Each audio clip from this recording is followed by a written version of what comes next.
I'm your host, Eric. It is Friday night after SmackDown, and I cannot believe I actually just watched a full episode of SmackDown. I can't believe it. Um, so it's going to be a short show tonight because we did so much news from the week on Wednesday. So hopefully we could just kind of just do reviews on the show of the night and not really have to go any further than that. Let me just send the link out to my peoples. Hold, please.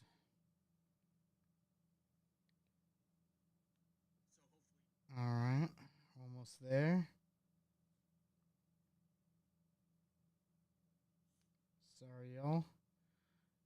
Still haven't figured out how to really do a lot of what we're doing. Let's go over here. That's one. Let's go over here. That's two. And we'll go over. All right, cool. All right, should be good. So, just to get this out of the way, great game going on in Toronto in the World Series right now. We are tied 2-2. I would talk about the Knicks game, but the Knicks are beating the crap out of the Celtics right now. And Miami in best of three against Nashville is up 2-0. So for all you sports fanatics out there, that's a little quick update as to what's going on tonight. Toronto and LA are in the top of the sixth right now. So let's get into SmackDown. I'm going to put a disclaimer out right now. I don't really watch SmackDown too much. So some of the stuff that I'm going to review tonight might be out of context because I don't really have much of the full story. I am just kind of going to be... I try to use as many of the video packages as they can to kind of catch me up on some stuff. So here we go. Show opens up with Jimmy meeting up backstage with Cody. He thanks Cody for avenging Jacob. I think a couple of shows ago, they did an injury angle with Jacob because Jacob is getting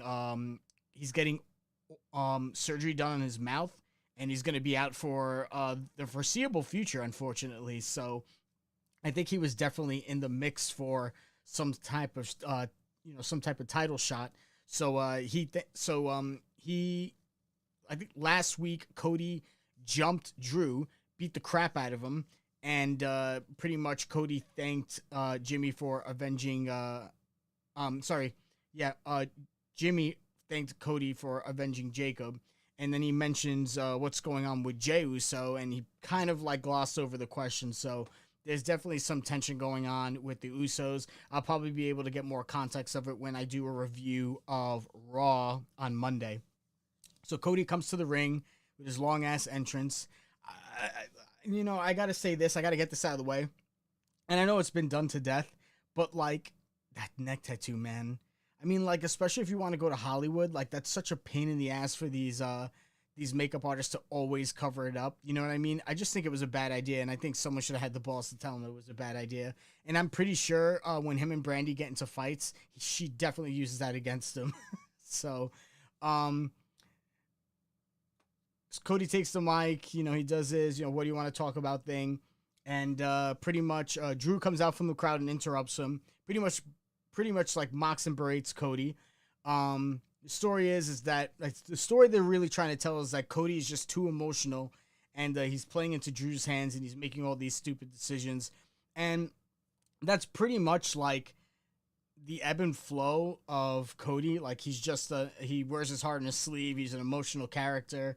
I'm wondering whether or not he's got to the point that they've gotten to with Jey Uso, where some of the fans are just kind of done with done with the same like shtick. If you go back to Cody's run in New Japan, he was great as a heel. When he turned on Kenny Omega, like heel Cody is fucking awesome. So like I do kind of wonder if they're going to explore that. Now, if I remember correctly, one of the big things that was an issue in AEW was that Cody didn't want to go heel. He kind of wanted to be like the John Cena of AEW, where he just stays babyface all the time. He's just like the blue collar white babyface, and that was pretty much it. And I just feel like that kind of shoehorns you into not that many good feuds because you're just always the face, which means like either you're getting screwed over and eventually it's a road to winning, or you're winning anyways. It just kind of like when you switch the roles around to when you're a heel, it just kind of flips that on its head. You know what I mean? So it just seems fresh. But I honestly don't see Cody becoming a champion. I mean, I'm sorry, I don't see Cody becoming a heel anytime soon, which is kind of unfortunate. But you know, that's what they're trying to do with him. So, you know, that's all I could say about that. Jimmy comes in to the ring.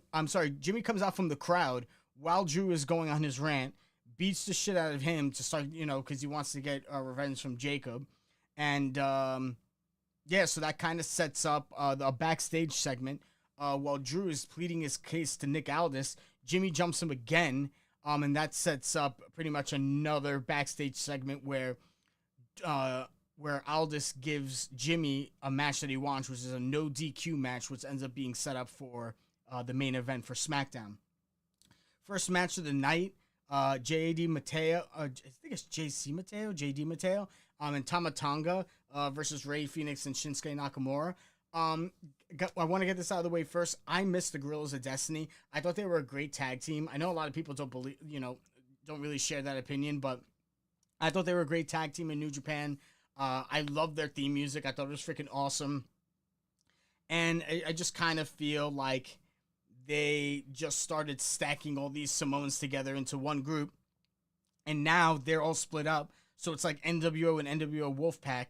And, you know, I mean, hey, listen, they had a good springboard to really get known in WWE because everything with the Bloodline pretty much was gold. From the whole storyline with Sami Zayn to Cody coming in to Jey Uso, everything was probably peak WWE. Like, it hasn't been that good before that in a really long time.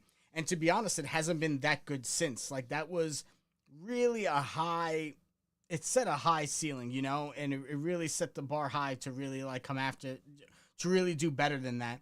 And I really don't think they've done that since, you know, like Cody's got the title that chases. Well, actually the Cody chase was probably the next best thing.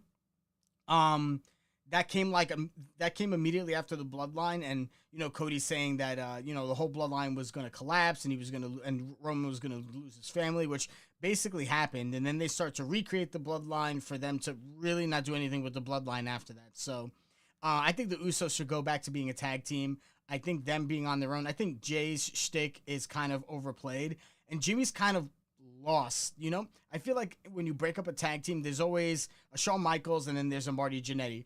So like when you look at when what was it?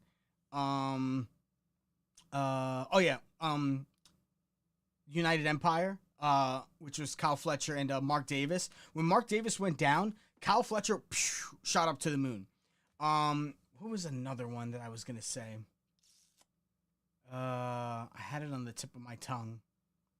There was another tag team that happened to. Oh, the Acclaim. Well, I guess you could say the Acclaimed because in the beginning, Max Caster really wasn't getting over, and then for some reason he started getting over. Like that whole lame chant that he got people going on, and how he was the best wrestler alive. Like he kept at it, and it paid off for him, honestly. But you know, like Anthony Bowen's like the pride of AEW, like they didn't do anything with that, and now they have kind of a shitty sort of like, will they, won't they be a team, and I just don't understand where it's going. I honestly don't. So yeah, I just feel like the Usos should be a tag team. I feel like it would be great if they fought against Tama Tonga and Tonga Loa. I feel like they never really got to that point because of injuries. So, but then again, I haven't watched WWE in a really long time, so I could be wrong on that one. Let's see. So the MFTs they beat Rey Fenix and Shinsuke Nakamura with an interference from Tama Tonga. Honestly, like Ray Phoenix, I really thought that they dropped the ball on him. Like they really missed. They really should have like they really missed something with the Lucha Brothers. But I think that they really don't have. Like I really don't feel like the AW tag team division is centered around actual tag teams. Like right now our tag team their tag team champions are Bandito and Brody King. Bandito and Brody King are singles wrestlers that they put together. Okay? There are actual tag teams in AEW, and this will always be my argument with tag teams. I am a person who, if there's going to be a tag team division, I want to see actual tag teams. The Young Bucks, FTR, the Lucha Brothers when they were around, the Acclaimed were a tag team. You know what I mean? Like, they were actual physical tag teams, and you don't see that anymore. It's just like singles guys that are put together. And like, and you're basically just kind of waiting for them to implode. Like, I kind of hope that if Bandito and Brody King lose the belts, that they kind of just go their separate ways. I don't want to see like a Brody King heel turn. Then he starts to fight Bandito, and then like he's fighting for the Ring of Honor championship. Like, it's just a played out shtick. You know what I mean? Like, I just want to see actual tag teams go for. There's another thing. They brought in the Guerrillas of Destiny. They brought in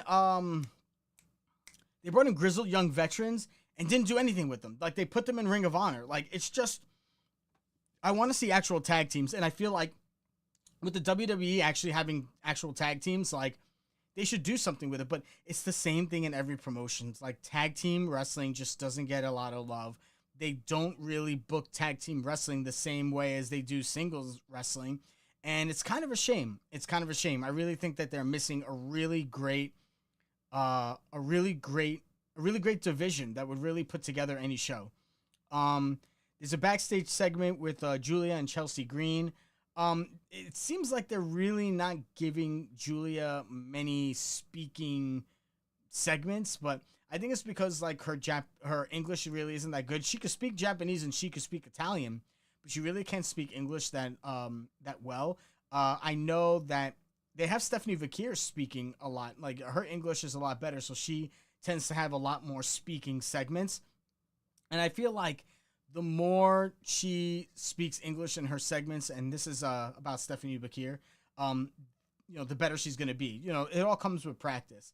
So I do hope that like Julia outside of television is really just strictly only speaking English. And like, to be quite honest, how many people on the roster are speaking, Japanese or Italian that aren't called Shinsuke Nakamura? You know what I mean? So I'm hoping that she really irons that out so she could become a really big part of what they're trying to do with that women's division. Because I'm telling you this right now, and I don't want to sound like a broken record, but Julia would be having banger matches in AEW right now. Banger matches. You want to know why? Because they don't book based on promos. They just book based on wrestling ability. You know what I mean? So, like, she would go really far. I'm still kind of pissed at Stephanie Vakir that, like, she would have had also a really great run in AEW, but she wanted WWE. Like, she wanted the money and she wanted the exposure. And with AEW, you're really just kind of getting the money and no exposure, just like wrestling. So, it seemed like she didn't really want to stay in AEW. And that's, that's pretty much how it is. I really can't blame people who don't want to go to AEW and they want to go to WWE. It's just a different machine there. You know what I mean? You get more exposure. You're going to be on commercials. You're going to have like Hollywood opportunities. You're going to be on big red, you're going to be on red carpet shit. Like, I get it. But if you're like someone who is working through the indies and just being like, I want to be the best wrestler, like, you're going to AEW. Or you're going to New Japan, but you're going to AEW. Next match is Tiffany Stratton versus Kiana James. I think that Stratton got a pretty good reaction from the crowd. Like, it seems like they're really into her, which I think is kind of cool. What else? Stratton wins the match. I will tell you this. It wasn't a bad match. It's definitely better than an Anna Jay match. So you could, that's a pretty low bar, but you could put that out there. Stratton wins the match. Gets jumped by Julia after the match.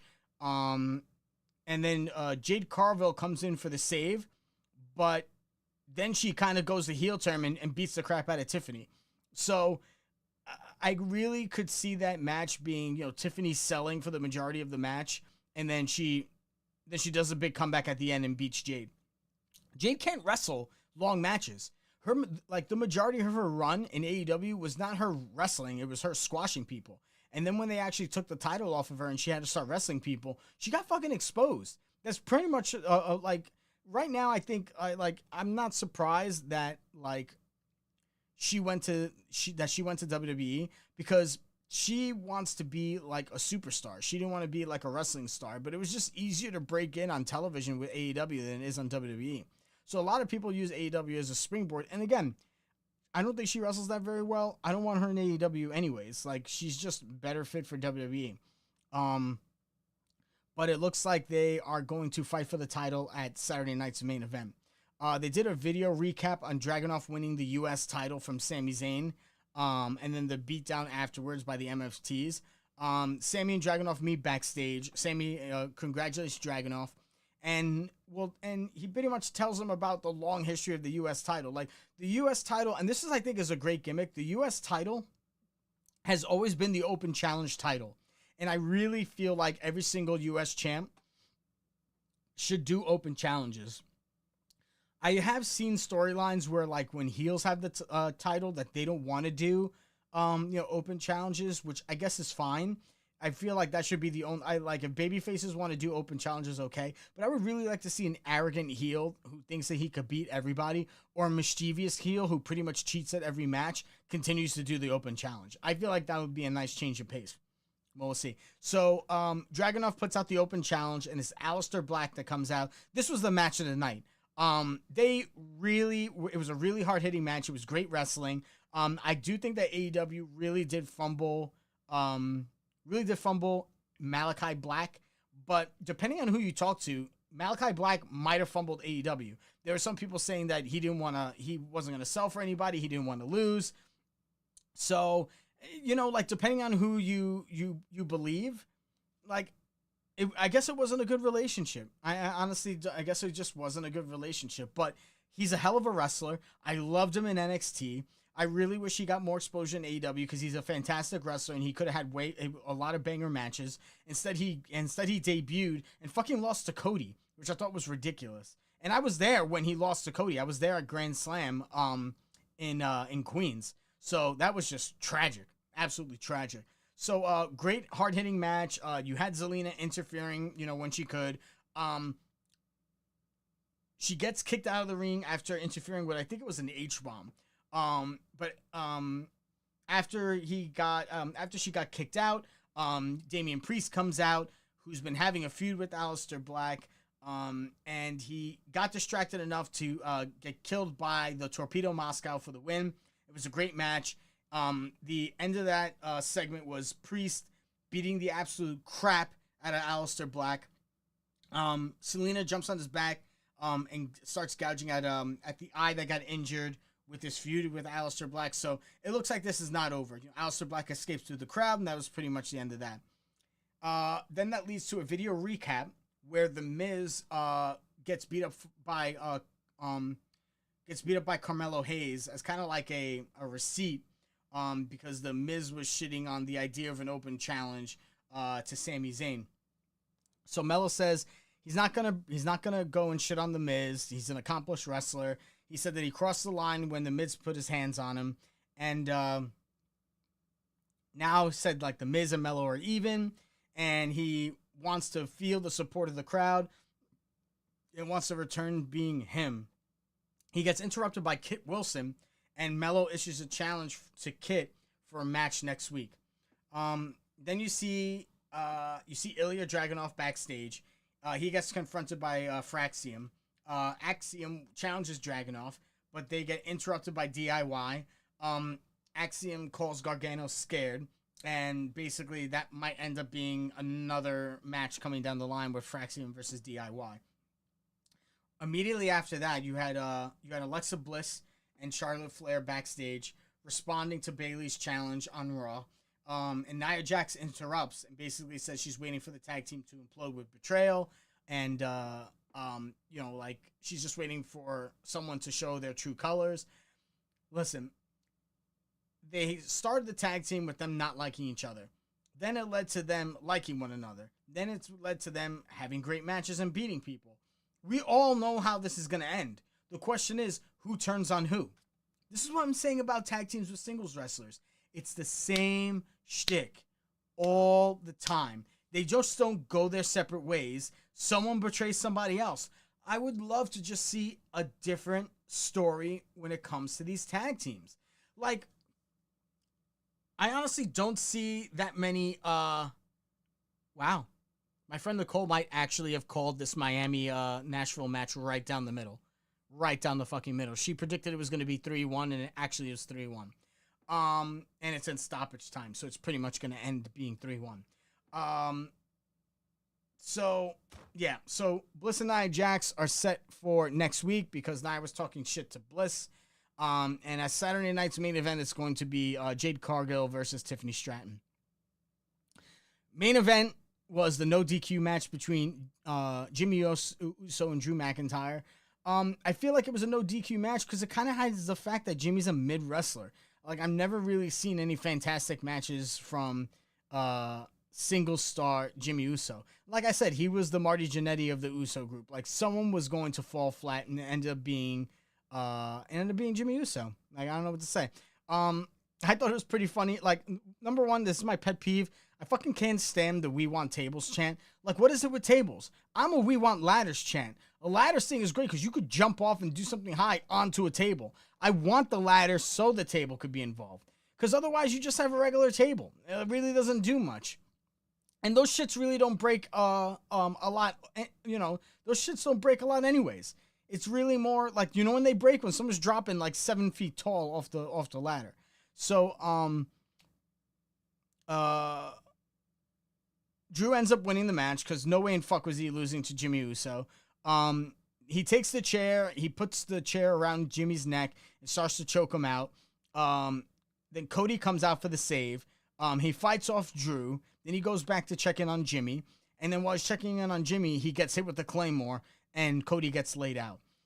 I'm going to say this right now, and I doubt it's going to happen. I want Drew to be champion. I think he should beat Cody. Cody doesn't need the title. He's already been champ. You know what I mean? Like, he's been champ. They already did the whole story. It's just time for Drew to get his just desserts. Now, I think that match might end with an injury angle because I think he's going to be filming Highlander unless he's already done it. So I'm not really too sure, but I'm a Drew McIntyre guy, man. He's put in some great work for a really long time. I got really into him when he had that match at Clash at the Castle with Roman. Thought it was a fantastic match. The crowd was really behind him. They've been behind him. I thought his feud with CM Punk was awesome. I just think he just needs a good title run. Honestly, it's time for him to have a good title run. That's pretty much it for the show. As I watch more of SmackDown and Raw, these reviews are going to get a little bit more detailed. They're going to have a little bit more substance. So I do apologize, but I just kind of want to keep a schedule with you guys, knowing that whenever you watch one of these shows, I'm going to be here to review it. You guys can hop into the chat and talk with me about it. So next time you'll see me it might be tomorrow. I was supposed to go to a costume party, but it got canceled. So I'm not honestly sure how that's going to go.